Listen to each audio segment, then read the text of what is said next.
খারাপ না ভালো এটার প্রমাণ আমি এখন পাইলাম। ঠিক আছে? ভালো না খারাপ এটার প্রমাণ আমি পাইছি।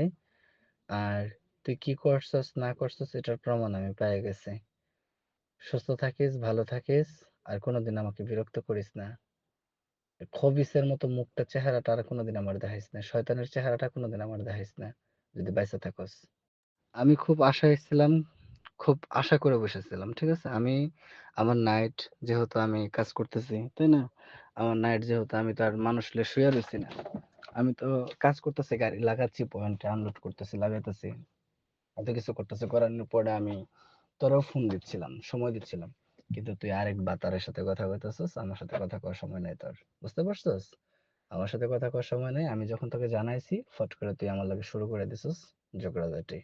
মানে আক্কেল ছাড়া ব্যাককলি কথাবার্তা। বুঝছ নাই?